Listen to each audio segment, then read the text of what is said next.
அன்பார்ந்த மதச்சார்பற்ற முற்போக்கு கூட்டணி வேட்பாளரை ஆதரித்து நடைபெறக்கூடிய இந்த மாபெரும் பொதுக்கூட்டத்தினுடைய தலைவர், சேலம் மத்திய மாவட்ட கழகத்தினுடைய செயலாளர் ராஜேந்திரன் அவர்களே, வரவேற்று மகிழ்ந்திருக்கக்கூடிய மேற்கு மாவட்ட கழகத்தினுடைய செயலாளர் எஸ்ஆர் சிவலிங்கம் அவர்களே, முன்னிலை ஏற்றுள்ள கிழக்கு மாவட்ட கழகத்தினுடைய பொறுப்பாளர் வீரபாண்டி ராஜா அவர்களே,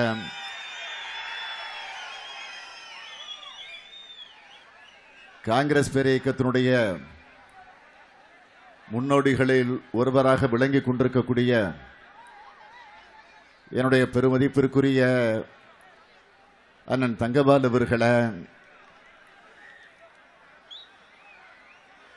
இந்திய தேசிய காங்கிரஸ், திராவிடர் கழகம், மறுமலர்ச்சி திராவிட முன்னேற்ற கழகம், மார்க்சிய கம்யூனிஸ்ட் கட்சி, இந்திய கம்யூனிஸ்ட் கட்சி, இந்திய யூனியன் முஸ்லீம் லீக், விடுதலை சிறுத்தைகள்,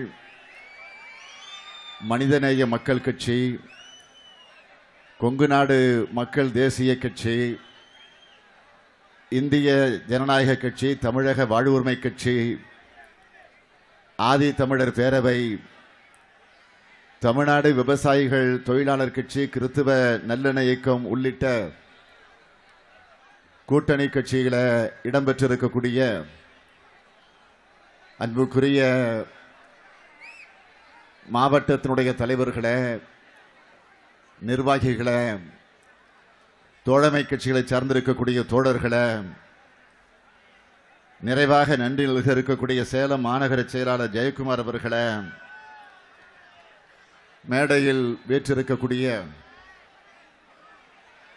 இயக்கத்தினுடைய முன்னோடிகளே, சட்டமன்ற நாடாளுமன்ற முன்னாள் இந்நாள் உறுப்பினர்களே, பெருந்திரளாக திரண்டிருக்கக்கூடிய பெரியோர்களே, வேட்பாளராக இங்கே உங்களிடத்தில் இருகரங்கூப்பி வாக்குகளை கேட்டு நின்று கொண்டிருக்கக்கூடிய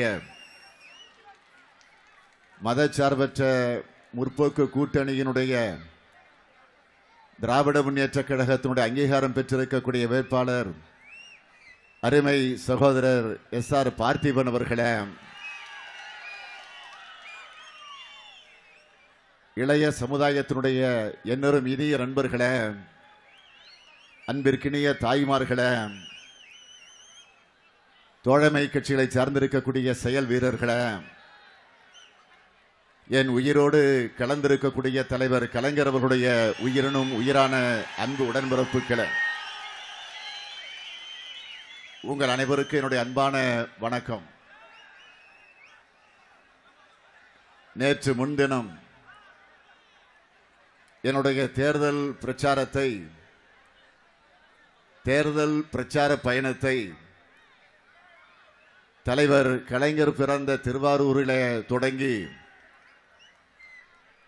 தலைவர் கலைஞர் அவர்கள் வளர்ந்த தஞ்சைக்கு சென்று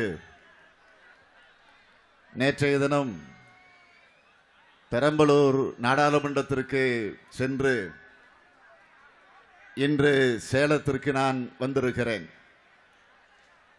நாடும் நமதே, நாற்பதும் நமதே என்ற அந்த முழக்கத்தை அடிப்படையாக வைத்து இந்த பயணத்தை நான் இன்று 3வது நாளாக நடத்தி கொண்டிருக்கிறேன்.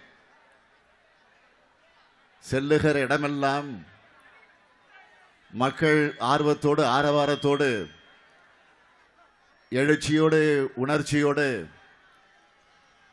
ஒன்றை ஒன்று மிஞ்சக்கூடிய அளவிற்கு போட்டி போட்டுக்கொண்டு மக்கள் திரளக்கூடிய அந்த ஆர்வத்தை, ஆரவாரத்தை பார்க்கிற நேரத்தில் நிச்சயமா, உறுதியா வருகிற நாடாளுமன்ற தேர்தலில் புதுவை உள்ளிட்ட 40 தொகுதிகளில் நம்முடைய அணிதான் வெற்றி பெறப் போகிறது என்பதை தெளிவாக எடுத்துச் சொல்லிக் கொண்டிருக்கிறது. இதற்கு என்ன காரணம் என்று கேட்டால், நம் மீது மக்கள் கொண்டிருக்கக்கூடிய நம்பிக்கையை அது இன்றைக்கு எடுத்துக்காட்டிக் கொண்டிருக்கிறது. ஆக நம் மீது காட்டக்கூடிய நம்பிக்கை மட்டுமல்ல, மத்தியில ஆட்சி பொறுப்பில் இருக்கக்கூடிய பாரதிய ஜனதா கட்சியின் மீது, மாநிலத்தில் ஆட்சி பொறுப்பில் இருக்கக்கூடிய அதிமுக ஆட்சி மீது மக்கள் கொண்டிருக்கக்கூடிய வெறுப்பையும் இன்றைக்கு இந்த கூட்டம் வெளிப்படுத்திக் கொண்டிருக்கிறது என்பதை நான் தெரிவிக்க விரும்புகிறேன். இந்த கோட்டை மைதானம் நிரம்பி வழிந்து கொண்டிருக்கிறது. ஆக இந்த கோட்டை மைதானம் நிரம்பி வழக்கூடிய காட்சியை பார்க்கிற போது, சென்னை கோட்டையிலே நம்முடைய திராவிட முன்னேற்ற கழகத்தினுடைய ஆட்சி உதயமாக போகிறது என்பதற்கு அடையாளமாக இது விளங்கி கொண்டிருக்கிறது. கோட்டை மைதானத்தில் இந்த பிரச்சார கூட்டம் நடைபெறுகிற நேரத்தில் நான் ஒன்றை எண்ணி பார்க்கிறேன். திராவிட முன்னேற்ற கழகத்தினுடைய கோட்டைதான் சேலம் என்பதை நாம் மறந்துட முடியாது. இந்த சேலத்தை கோட்டையாக்கி தந்தவர்தான் நம்முடைய அன்புக்குரிய மறைந்த வீரபாண்டியார் அவர்கள் என்பதையும் நான் இங்கே நினைவுபடுத்த விரும்புகிறேன். சேலத்தை கோட்டையாக்கி விட்டு நம்மிடத்தில் ஒப்படைத்து விட்டு போயிருக்கிறார். நான் நினைத்து பார்க்கிறேன்,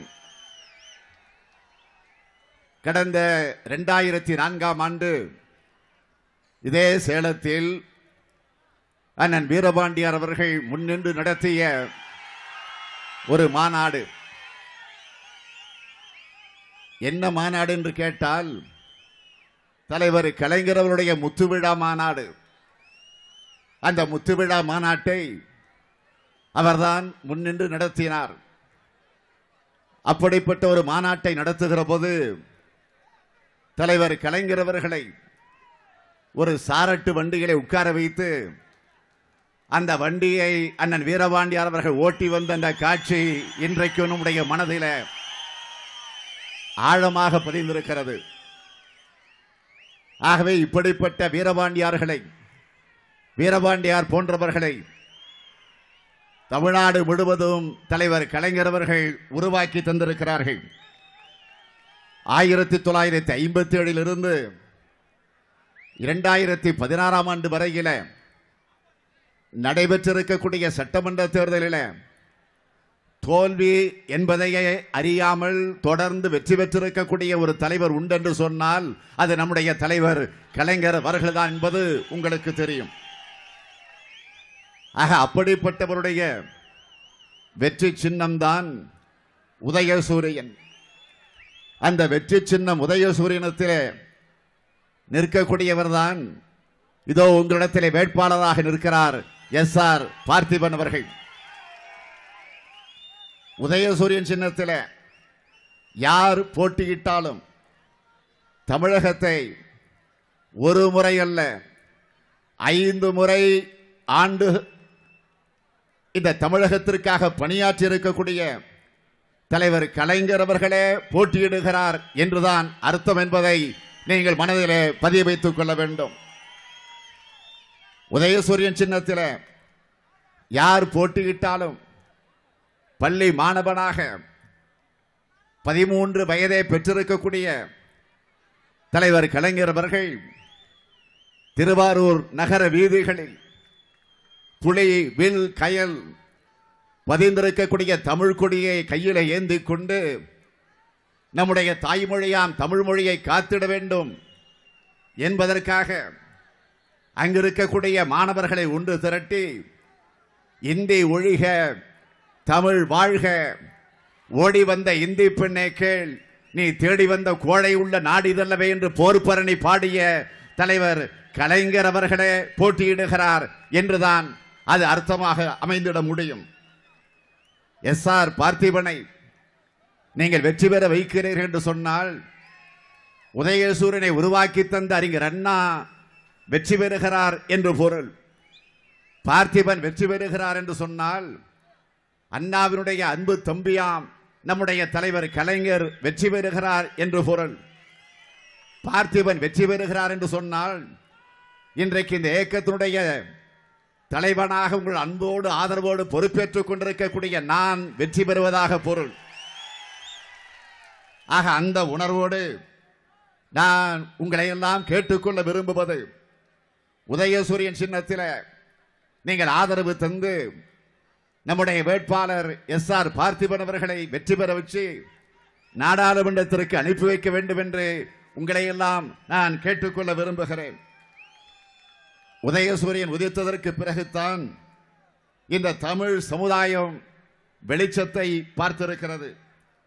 தாழ்த்தப்பட்ட, பிற்படுத்தப்பட்ட சிறுபான்மை சமுதாயத்தை சார்ந்திருக்கக்கூடிய அந்த தரப்பு மக்கள் கல்வியை கற்க முடிந்தது, வேலை வாய்ப்பை பெற முடிந்தது, தன்னம்பிக்கையை பெற முடிந்தது.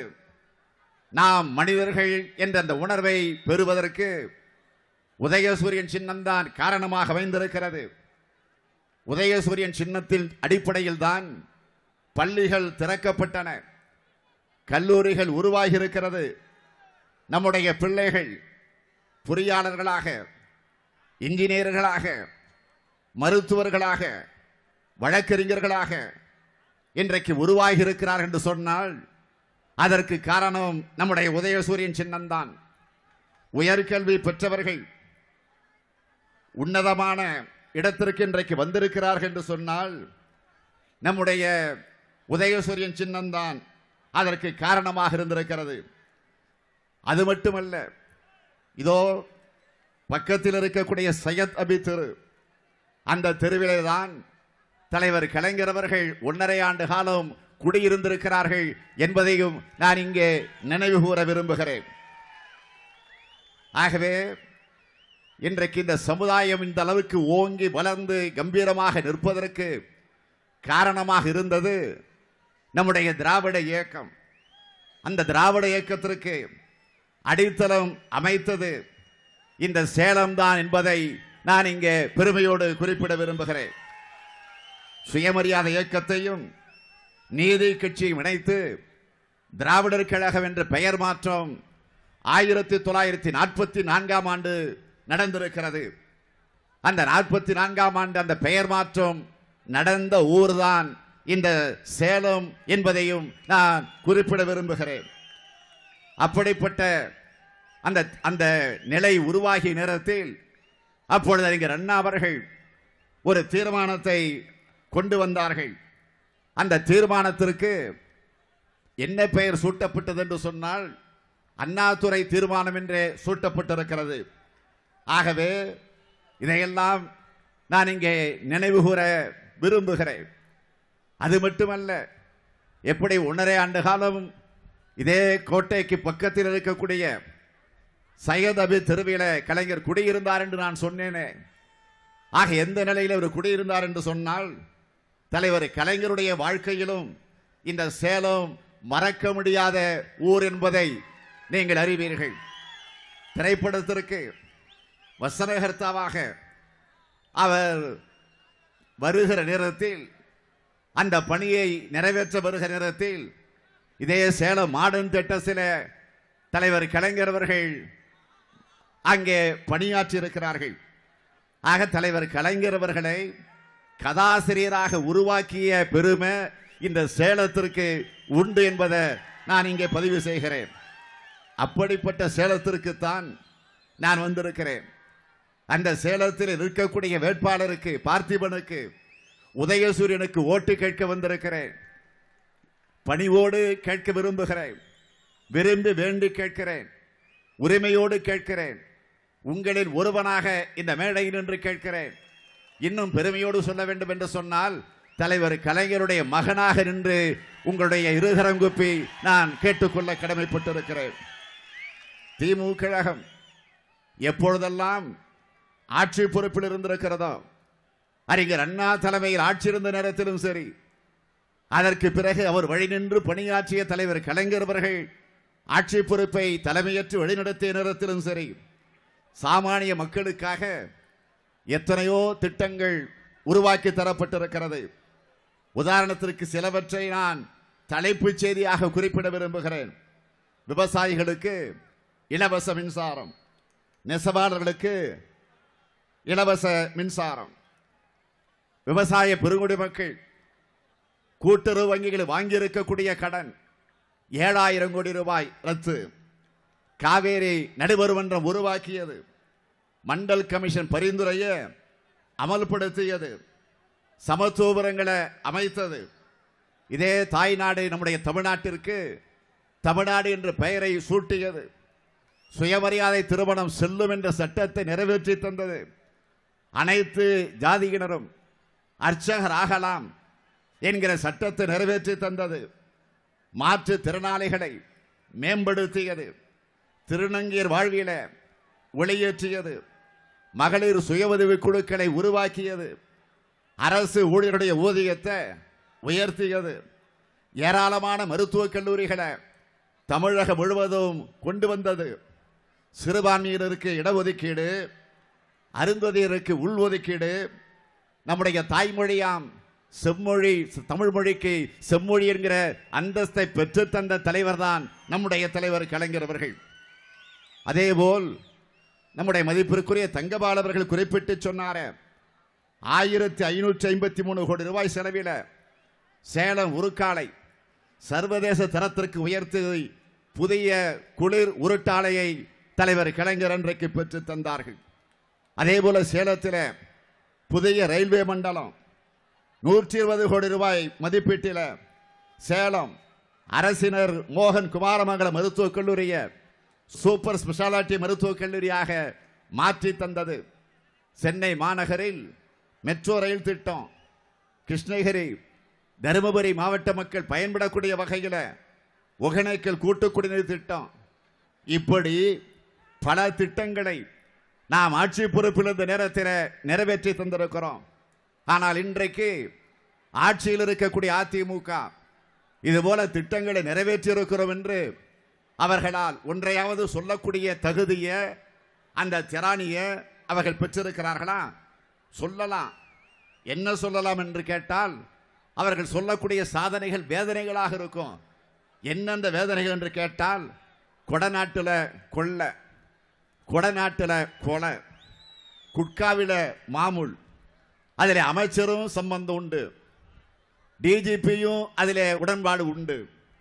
இப்படி பல விவகாரங்கள். அதே போல மொத்த கான்ட்ராக்டுகளையும் தன் பினாமிக்கு கொடுத்து கல்லா கட்டுவது. தூத்துக்குடியில் 13 பேர்களை சுட்டு கொன்றது.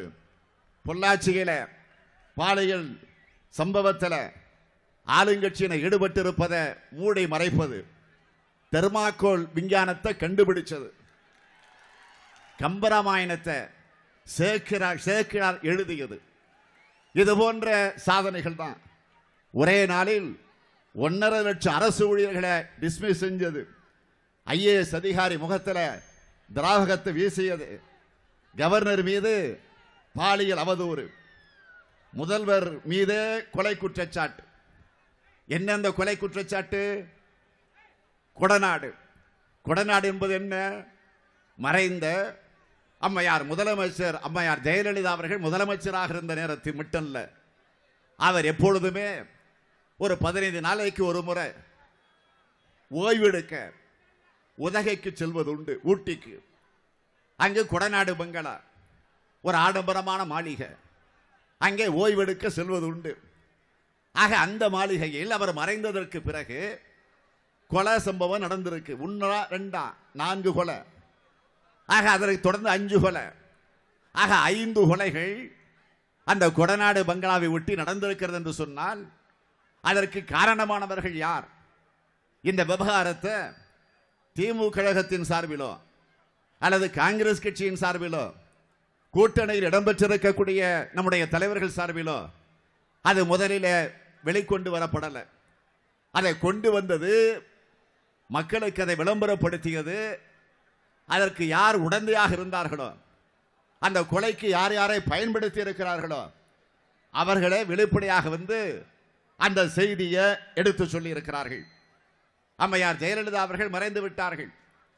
மறைந்ததற்கு பிறகு அந்த கொடநாட்டில் இருக்கக்கூடிய 2000 கோடி ரூபாய் அதை அங்கிருந்து எடுத்துக்கொண்டு வர வேண்டும். ஆக பணம் மட்டுமல்ல, சில ரகசியங்கள். என்னென்ன ரகசியங்கள்? அம்மையார் ஜெயலலிதா அவர்கள் உயிரோடு இருந்த நேரத்தில் அதிமுகவில் இருக்கக்கூடிய அது ஓபிஎஸ் இருந்து இபிஎஸ் இருந்து அமைச்சர்கள் வரையில என்னென்ன தவறு செய்திருக்கிறார்கள், எங்கெங்கு ஊழல் செய்திருக்கிறார்கள், எங்கெங்கு சொத்துக்களை வாங்கி இருக்கிறார்கள், யார் யாரோடு பேசி பேரம் பேசி இருக்கிறார்கள், அந்த முழு விவரங்களை அம்மையார் ஜெயலலிதா அவர்கள் முதலமைச்சராக இருந்த காரணத்தால் அதையெல்லாம் ஆதாரபூர்வமாக சேகரித்து அத்தனையும் கம்ப்யூட்டரில் போட்டு வச்சிருக்கிறார்கள். பென் டிரைவில் அதெல்லாம் பதிவாகி இருக்கு. அதெல்லாம் பத்திரமாக அந்த வீட்டில் அம்மையார் ஜெயலலிதா அவர்கள் பாதுகாத்து வைத்திருக்கிறார்கள். ஆக அவர் மறைந்ததற்கு பிறகு அதை எப்படியாவது அங்கிருந்து கொண்டு வந்து விட வேண்டும் என்று திட்டமிட்டு அதற்காக கேரள மாநிலத்திலிருந்து 11 பேரை தயாரித்தார்கள். இதை தயாரிப்பதற்கு யாரை பயன்படுத்தினார்கள் என்று சொன்னால், கனகராஜ் என்கிற ஒரு டிரைவர். டிரைவர் என்றால் அவர் யாருடைய டிரைவர்? ஜெயலலிதாவுக்கு கார் ஓட்டிய டிரைவர். சில நேரங்களில் சசிகலாவுக்கும் காரை ஓட்டி இருக்கிறார். போயஸ் தோட்டத்தில் குடியிருக்கிற போதும் கார் ஓட்டி இருக்கிறார். அதே போல கொடநாட்டிலே வந்து ஓய்வெடுக்கிற நேரத்தில் அவர்தான் கார் ஓட்டுவார். ஆக அவர்தான் கனகராஜ். ஆக அவர் மூலமாக கேரள மாநிலத்திலிருந்து ஒரு 11 பேரை கூலிப்படையாக நியமித்து அதற்கு அவர்கள் அந்த காரியத்தில் ஈடுபட செய்கிறார்கள். அப்படி அவர்கள் ஈடுபடுகிற போது அந்த பங்களாவிற்குள்ளே நுழைகிற நேரத்தில் அவர்கள் தடுக்கப்படுகிறார்கள். தடுத்தது யார்? ஒரு காவலாளி, ஒரு வாட்ச்மேன். ஆக தடுத்த காரணத்தால் அவரை அடிக்கிறார்கள். அடித்த காரணத்தால் அவர் இறந்து விடுகிறார். ஆக இறந்து விட்ட காரணத்தால் அதை மூடி மறைக்க மேலும் ஒரு 4 கொலைகள் நடந்திருக்கு. கனகராஜ் எப்படி இறந்தார் தெரியல. ஆக இந்த கூலிப்படையில் இருக்கக்கூடியவர்கள் 11 பேர்களில் சயன் என்பவர் ஒருவர். ஆக அந்த சயன் என்பவரை அவரையும் தீர்த்து கட்ட இவர்கள் முடிவு செய்கிறார்கள். அதற்காக ஒரு முறை அவர் தன்னுடைய குடும்பத்தோடு, தன்னுடைய மனைவியோடு, தன்னுடைய மகளோடு அந்த சயன் என்பவர் காரிலே போய்க் கொண்டிருக்கிற போது ஒரு விபத்து ஏற்படுகிறது. அந்த விபத்திலே சயன் தப்பித்து விடுகிறார். விபத்து என்றால் திட்டமிட்டு நடத்திய விபத்து, அது யதார்த்தமாக நடந்த விபத்து அல்ல. ஆகவே தீர்த்து கட்ட வேண்டும், குடும்பத்தோடு தீர்த்து கட்ட முடிவு செஞ்சு ஒரு விபத்தை ஏற்படுத்துகிறார்கள். அதிலிருந்து சயன் தப்பித்து விடுகிறார். ஆனால் அவருடைய மனைவி, அவருடைய மகள் சம்பவம் நடந்த இடத்திலே இறந்து விடுகிறார்கள். ஆக அந்த சயன் தான் இப்பொழுது வெளியிலே வந்து இந்த செய்தியை சொல்லி இருக்கிறார். ஆக அந்த சயன் ஏற்கனவே இந்த வழக்கு சம்பந்தமாக கைது செய்யப்பட்டு சிறையில் இருந்து அதற்கு பிறகு ஜாமீனிலே வெளியிலே வந்திருக்கக்கூடியவர். அப்படி ஜாமீனில் வெளியிலே வந்திருக்கக்கூடிய அந்த சயன் தான் இந்த விவகாரங்களை எல்லாம் ஆதாரத்தோடு செய்தியாக பத்திரிகையாளர்களை, ஊடகத்துறையை சார்ந்தவர்களை எல்லாம் அழைத்து பேட்டியாக தருகிறார். ஆக உள்ளே இருக்கக்கூடிய இந்த 2000 கோடி ரூபாய் பணத்தை எடுத்துக்கொண்டு வந்துவிட்டால் அங்கு இருக்கக்கூடிய பென் டிரைவ், சில ஆதாரபூர்வமான சில ரெக்கார்டுகள், இதையெல்லாம் எங்களுக்கு கொண்டு வந்து கொடுத்து விட்டால் 5 கோடி ரூபாய் உங்களுக்கு வழங்கப்படும் என்று எங்களுக்கு பேரம் பேசப்பட்டது. பேசியது கனகராஜ். அந்த கனகராஜ் யார் சொல்லி செய்கிறார் என்று விசாரித்த நேரத்தில் முதலமைச்சர் எடப்பாடி பழனிசாமி சொல்லித்தான் இந்த காரியத்தை செய்திருக்கிறோம் என்று வெளிப்படையாக இந்த செய்திகள் வந்திருக்கிறது. நான் கேட்கிறேன், இதுவரையில எடப்பாடி பழனிசாமி ஒரு முதலமைச்சராக இருக்கிறார். இதுவரையில சயன் சொன்னது தவறு. அது மட்டும் இல்ல, கனகராஜனுடைய இறந்து போன கனகராஜனுடைய சகோதரர், அவருடைய அண்ணன் தனபால், அவர் பேட்டி தந்திருக்கிறார். இதில் வேடிக்கை என்னன்னு கேட்டீங்கன்னா, அவங்களாம் அதிமுகவை சார்ந்திருக்கக்கூடியவர்கள். எம்ஜிஆர் மன்றத்தினுடைய துணைத் தலைவராக இருக்கக்கூடியவர் தான் கனகராஜ். அவருடைய சகோதரர் தனபால் அவர்கள் திட்டவட்டமாக இது குறித்து விளக்கமாக செய்தியை வெளியிட்டிருக்கிறார். திட்டமிட்டு நடந்திருக்கிறது. ஆக இதற்கு முறையான விசாரணை தேவை என்று செய்தியாளர்களிடத்தில் அவரும் சொல்லி இருக்கிறார். ஆனால் இதுவரையில் சயன் சொன்னதற்கும் அதே போல கனகராஜனுடைய சகோதரர் தனபால் சொன்னது விளக்கத்திற்கும் இபிஎஸ் எடப்பாடி பழனிசாமி அவர்கள் இதுவரையில் ஒரு மறுப்பு செய்தி வெளியிட்டிருக்கிறாரா அல்லது தனபால் அவர்கள் மீது இதுவரையில் வழக்கு போட்டு இருக்கிறாரா? ஏன் போடல? ஆக அமைதியாக இருக்கிற காரணத்தினால சந்தேகம் இன்னும் வலுக்கிறதா இல்லையா? இப்பொழுது கூட சயனை சிறையில் அடைச்சு வச்சிருக்கிறாங்க.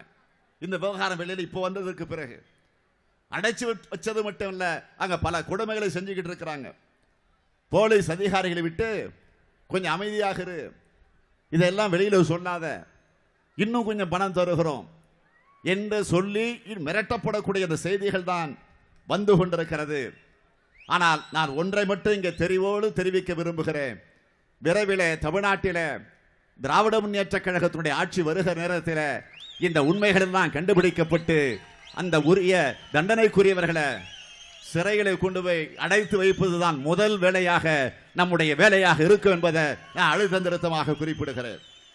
அதனால்தான் திராவிட முன்னேற்ற கழகத்தினுடைய தேர்தல் அறிக்கையில் இந்த பிரச்சனை குறித்து, இந்த கொடநாடு விவகாரம் குறித்து சிபிஐ விசாரணை நடத்துவோம் என்ற உறுதிமொழி தரப்பட்டிருக்கு.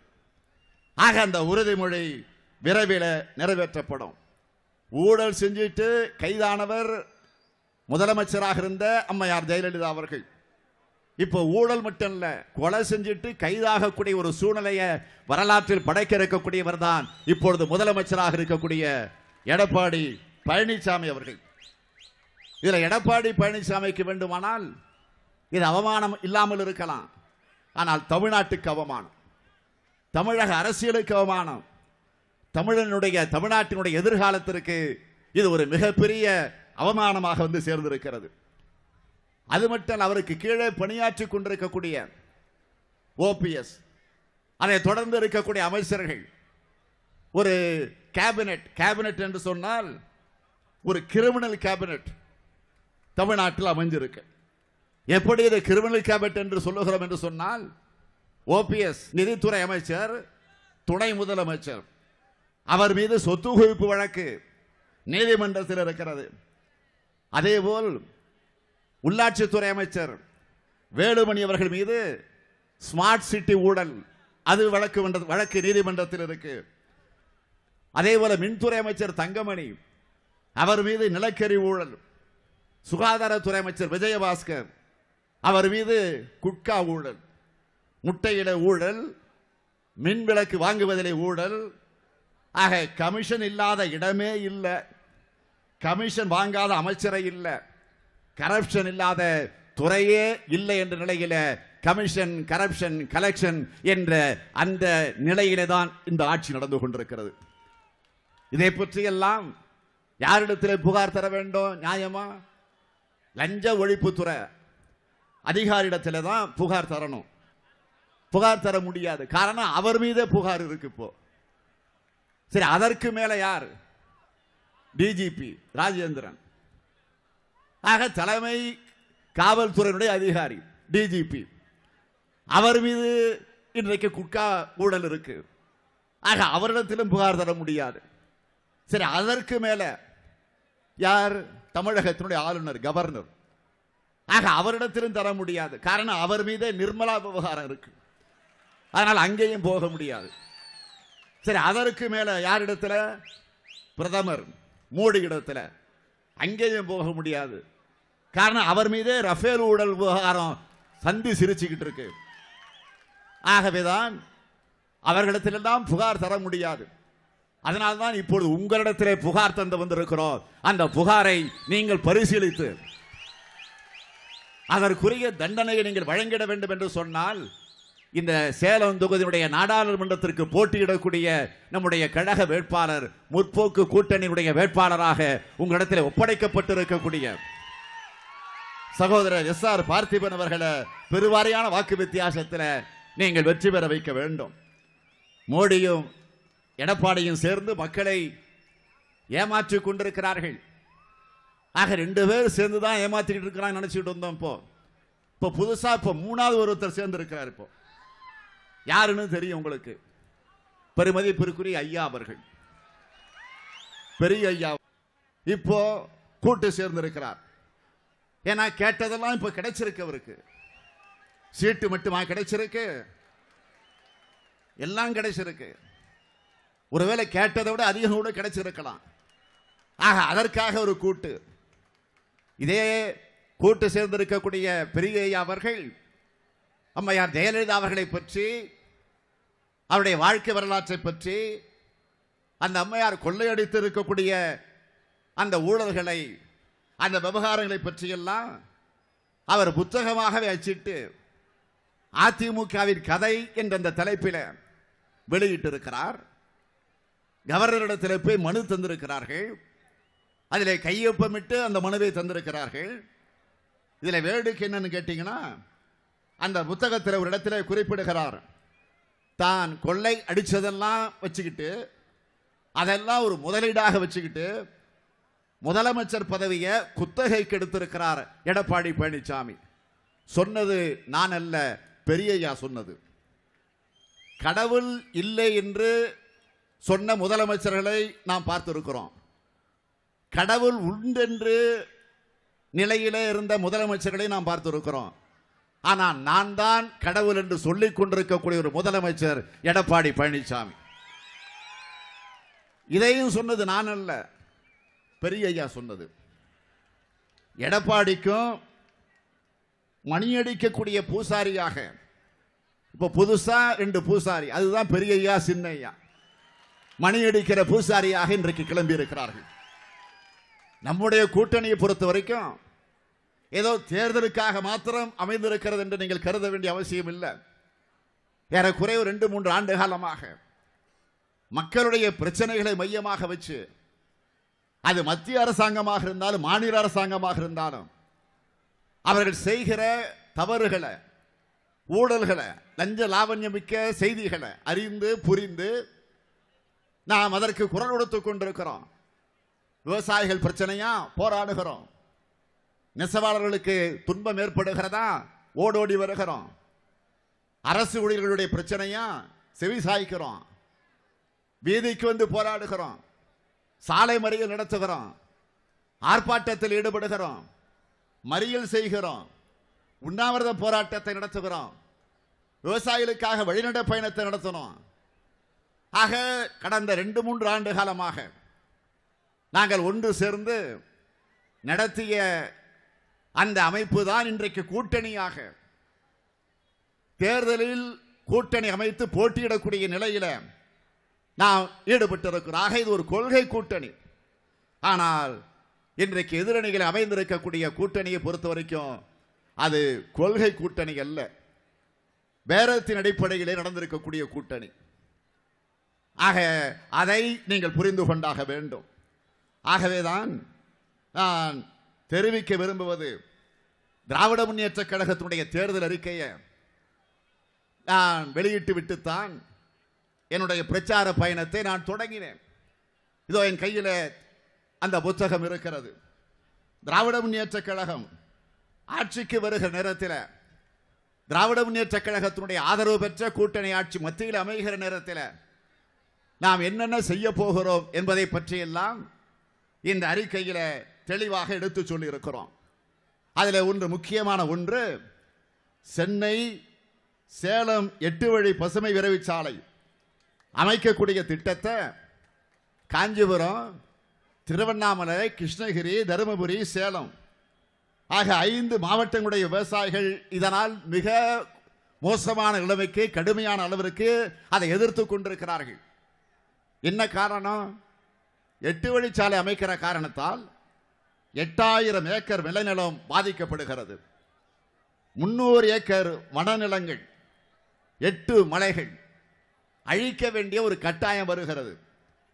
10,000ற்கு மேற்பட்ட கிணறுகள், 154 பெரிய ஏரிகள், 314 சிறிய குளங்கள், 20 பள்ளிகள், 250க்கு மேற்பட்ட பழமை வாய்ந்த கோவில்கள், 30,000 தென்னை மரங்கள், 4,000 கிணறுகள், 6700 ஆழ்துளை கிணறுகள், 28,000 குடியிருப்புகள் அழிக்கப்படும் என்று புள்ளி விவரம் எடுத்து சொல்லுகிறது. ஆகவே இப்படிப்பட்ட நிலையில பல்லாயிரக்கணக்கான மக்களின், குறிப்பாக பெண்கள் மற்றும் குழந்தைகளின் வாழ்வாதாரத்தை பாதிக்கக்கூடிய இந்த திட்டத்தை கமிஷனுக்காக நிறைவேற்றியே தீருவோம் என்று அந்த பிடிவாதமாக எடப்பாடி பழனிசாமி அவர்கள் பச்சை மரங்களை எல்லாம் இன்றைக்கு வெட்டி வீழ்த்தி கொண்டிருக்கிறார். விவசாயிகளிடம் உள்ள 1/2 ஏக்கர் 1 ஏக்கர் நிலத்தையும் இன்றைக்கு பலவந்தமாக பிடுங்கிக் கொண்டிருக்கிறார்கள். அதை தடுக்க சென்றால் அவர்கள் தாக்கப்படுகிறார்கள், கைது செய்யப்படுகிறார்கள் என்ற நிலை இருந்து கொண்டிருக்கிறது. ஆகவே இதை தடுத்து நிறுத்த வேண்டும் என்ற அடிப்படையிலே தான் இந்த நாடாளுமன்ற தேர்தல் அறிக்கையில் நாம் தெளிவாக சொல்லுகிறோம். 5 மாவட்ட விவசாயிகளும் பொதுமக்களும் ஏற்காத சென்னை சேலம் 8 வழி விரைவுச்சாலை திட்டம் ரத்து செய்யப்படும் என்று இந்த அறிக்கையில் அறிவித்திருக்கிறோம். அதே நேரத்தில் மாற்றாக சென்னை சேலம் இடையே ஏற்கனவே உள்ள நெடுஞ்சாலைகள், சாலைகள் அனைத்தையும் சாலைகளின் இருபுறமும் ஏற்கனவே கையகப்படுத்தப்பட்டுள்ள நிலத்தை பயன்படுத்தி அகலப்படுத்தவும் மேம்படுத்தவும் உரிய முயற்சிகள் மேற்கொள்ளப்படும் என்ற உறுதியை நாம் அளித்திருக்கிறோம். அதேபோல் கைத்தறி துணிகளின் விற்பனை அதிகரிப்பதற்கு 2 லட்சம் மக்கள் தொகைக்கு மேலே இருக்கக்கூடிய நகரங்களில் கவின்மிகு காட்சியகங்கள் அமைக்கப்படும். கழக ஆட்சியில் நெசவாளர்களுக்கு வழங்கப்பட்ட 100 யூனிட் இலவச மின்சாரம் இந்தியா முழுவதும் உள்ள கைத்தறி நெசவாளருக்கு வழங்கப்படும். சேலத்தில் பறக்கும் ரயில் திட்டம் கொண்டு வரப்படும் என்று அறிவித்திருக்கிறோம். சேலத்திலிருந்து அருகிலுள்ள நகரங்களுக்கு ரயில் பேருந்துகள் மற்றும் டீசல் மின்சார பெட்டிகள் DEMU வசதிகள் அறிமுகப்படுத்த நடவடிக்கை எடுக்கப்படும். சேலம் விமான நிலையத்தில் இரவு நேரத்தில் விமானங்கள் வந்து இறங்கு போதுமான வசதிகள் இல்லை. திருப்பூர், கரூர், ஈரோடு, நாமக்கல் மாவட்டங்களின் தொழில் வளர்ச்சிக்கு உதவிடக்கூடிய வகையில் சேலம் விமான நிலையம் மேம்படுத்தப்படும். மத்திய அரசு பணிகளில் முதல் தலைமுறை பட்டதாரிகளுக்கு முன்னுரிமை அளிக்க திமுக வலியுறுத்தும் என்று மிக தெளிவாக நம்முடைய தேர்தல் அறிக்கையில் நாம் குறிப்பிட்டு காட்டியிருக்கிறோம்.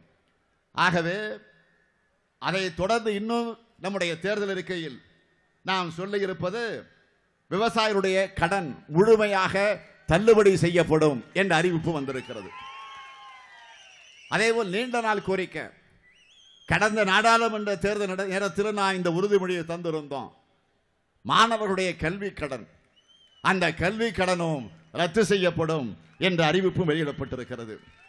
1 கோடி இளைஞர்களுக்கு வேலை வாய்ப்பு, 5 லட்சம் பெண்களுக்கு வேலை வாய்ப்பு, சிலிண்டர் விலை குறைக்கப்படும், பெட்ரோல் டீசல் விலை கட்டுப்படுத்தப்படும், கேபிள் கட்டணம் டிவி கேபிள் கட்டணம் குறைக்கப்படும், வேளாண் துறைக்கென்று தனி பட்ஜெட் உருவாக்கப்படும், தொழிலாளர் ஓய்வூதியம் உயர்த்தப்படும், மத்திய மாநில அரசு ஊழியர்களுக்கு ஓய்வூதிய திட்டம் மீண்டும் கொண்டு வரப்படும், தனிநபர் வருமான வரம்பு அதிகரிக்கும், வருமான வரிக்கான வரம்பு அதிகரிக்கப்படும், ஜிஎஸ்டி வரிய முற்றிலும் மாற்றி அமைக்கப்படும், தனியார் துறையில் இடஒதுக்கீடு, கிராமப்புற பெண்களுக்கு தொழில் தொடங்க ரூபாய் 50,000 வட்டியில்லா கடன் வழங்கப்படும், பள்ளி கல்லூரி மாணவர்களுக்கு இலவச ரயில் பாஸ் வழங்கப்படும், மத்திய மாநில அரசின் காலி பணியிடங்கள்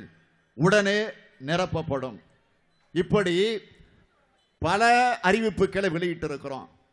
இது ஏதோ அதிமுக வெளியிட்டிருக்கக்கூடிய அறிவிப்பு போல் நிச்சயமாக இருக்காது. ஏனென்றால் அவங்களும் அறிக்கை வெளியிட்டிருக்கிறாங்க. அதில் நான் எல்லாத்தையும் சொல்ல விரும்பல, ஒன்றை நான் குறிப்பிட விரும்புகிறேன். ஒரு அறிவிப்பு வெளியிட்டிருக்கிறாங்க. என்ன அறிவிப்புன்னு கேட்டீங்கன்னா, நீட் தேர்வை ரத்து செய்வோன்னு அறிவிச்சிருக்கிறாங்க. தயவு செய்து நீங்க நினைச்சு பாருங்க, ஆட்சியில் இருப்பது யார்? ஜெயலலிதாவை தொடர்ந்து அதற்கு பிறகு OPS, இப்போ EPS, தொடர்ந்து 5-6 வருஷமா 7 வருஷமா இவங்க ஆட்சி நடந்துகிட்டு இருக்கு. ஆக 7 ஆண்டு காலமாக நாம் தொடர்ந்து போராடிட்டு இருக்கிறோம். அரியலூரில் ஒரு அரிஜன வகுப்பை சார்ந்த ஒரு மாணவி அனிதா என்ற பெண் தற்கொலை செய்து கொண்டு மாண்டார். என்ன காரணம்? இந்த நீட் தேர்வு தான். இன்னும் அதற்காக பல ஏழை எளிய குடும்பத்தில் பிறந்திருக்கக்கூடியவர்கள் டாக்டராக மருத்துவர்களாக வர முடியாத ஒரு நிலைக்கு தள்ளப்பட்டிருக்கிறார்கள். இதை தடுத்து நிறுத்திட வேண்டும் என்று தொடர்ந்து நாங்கள் குரல் கொடுத்துக் கொண்டிருக்கிறோம். சட்டமன்றத்தில் பல முறை நான் பேசியிருக்கிறேன். நேரமில்லா நேரத்தில் மட்டுமா கவன ஈர்ப்பு தீர்மானம் கொண்டு வந்து பேசியிருக்கிறேன், ஒத்திவைப்பு தீர்மானத்தில் பேசியிருக்கிறேன், நிதிநிலை அறிக்கை விவாதத்தில் பங்கேற்று பேசுகிற போது பேசியிருக்கிறேன். எப்போ வாய்ப்பு கிடைக்கிற போதெல்லாம் நான் இதை தொடர்ந்து வலியுறுத்தி இருக்கிறேன். எதிர்க்கட்சி தலைவராக நான் மட்டும் இல்ல, காங்கிரஸ் கட்சியின் சார்பில் வலியுறுத்தப்பட்டது, இந்திய யூனியன் முஸ்லீம் கட்சியின் சார்பில் சட்டமன்றத்தில் வலியுறுத்தப்பட்டது. சட்டமன்றத்தில் மட்டும் இல்ல, மக்கள் மன்றத்திலும் தொடர்ந்து சொல்லிக் கொண்டிருக்கிறோம். அதற்காக தொடர்ந்து போராடி கொண்டிருக்கிறோம். ஒரு 2 தீர்மானங்கள் கண்துடைப்புக்காக போட்டார்கள். ஆளுங்கட்சி அதிமுக தீர்மானம் கொண்டு வருகிறது, அதை நாம் ஏற்கக்கூடாது என்று அரசியல் பார்க்கல. இது மாணவர்கள் பிரச்சனை. ஆகவே இதில் நாம் ஆதரிக்க வேண்டும் என்று முடிவு செஞ்சு ஆதரிச்சோம். ஏகமனதாக தீர்மானம் 2 முறை நிறைவேற்றப்பட்டது. நிறைவேற்றப்பட்ட தீர்மானம் எங்க கேட்டால் என்ன சொல்லுகிறார்கள்? டெல்லிக்கு அனுப்பிச்சிருக்கிறோம். சரி, அனுப்பிய தீர்மானம் என்ன நிலையில் இருக்கு? டெல்லியில் மத்திய அரசு என்ன செய்யணும்? ஜனாதிபதிக்கு அனுப்பி அதை ஒப்புதல் பெறணும். பெற்றார்களா? இதுவரை கேட்டார்களா? தேர்தலுக்காக இப்பொழுது அடிக்கடி மோடி தமிழ்நாட்டிற்கு வந்துட்டு போறாரு. இதே முதலமைச்சர், துணை முதலமைச்சர், அமைச்சர் எத்தனை முறை டெல்லிக்கு போயிட்டு வந்துகிட்டு இருக்கிறாங்க. எதற்காக? என்ன காரணம்? இந்த நீட் பிரச்சனை பற்றி பேசவா? பேசி இருக்கிறார்களா? கிடையாது. ஆனால் இப்பொழுது நீட்டை ரத்து செய்வோம் என்று ஒரு அறிவிப்பு வெளியிட்டு இருக்கிறீங்களே, அதற்கான பயிற்சி வகுப்பெல்லாம் நடந்துகிட்டு இருக்குப்போ. இன்று காலையில் எனக்கு வந்திருக்கக்கூடிய செய்தி அடுத்த ஆண்டுக்கு தயாராகிடுச்சுன்னு இப்ப செய்தி வந்துட்டு இருக்கு. ஆக இப்படியெல்லாம் செஞ்சுட்டு தேர்தல் அறிக்கையில் இந்த நாட்டில் இருக்கக்கூடிய மக்களை ஏமாற்ற, குறிப்பாக இளைஞர்களை ஏமாற்ற ஒரு அறிவிப்பை வெளியிட்டு இருக்கிறார்களே தவிர வேற அல்ல. ஆகவே திராவிட முன்னேற்ற கழகத்தை பொறுத்த வரைக்கும் கலைஞர் அவர்கள் எப்பொழுதெல்லாம் தேர்தல் அறிக்கை வெளியிடுகிறாரோ அதில் தலைப்புச் செய்தியாக 2 வரியை சொல்லுவார்கள். சொன்னதை செய்வோம், செய்வதை சொல்வோம் என்று அறிவிப்பை வெளியிடுவார்கள். ஆக இப்பொழுது நான் சொல்லுகிறேன், கலைஞரின் மகனான ஸ்டாலினும் சொல்லுகிறேன், சொன்னதைத்தான் செய்வோம், செய்வதைத்தான் சொல்வோம். ஆக நாடு நலம் பெறுவதற்கு நீங்கள் திராவிட முன்னேற்ற கழகத்தினுடைய வேட்பாளராக இருக்கக்கூடிய, உங்களுடைய கூப்பிட்ட குரலுக்கு ஓடி வரக்கூடிய ஒரு தொண்டனாக இருந்து பணியாற்றக்கூடிய நம்முடைய அருமை சகோதரர் பார்த்திபன் அவர்கள் உங்களிடத்தில் வேட்பாளராக நிறுத்தப்பட்டிருக்கிறார். அவருக்கு நீங்கள் எல்லாம் உதயசூரியன் சின்னத்தில் ஆதரவு தந்து ஒரு மிகப்பெரிய வெற்றியை தேடித்தர வேண்டும் என்று உங்களை எல்லாம் அன்போடு கேட்டு விடைபெறுகிறேன். நன்றி, நன்றி, வணக்கம்.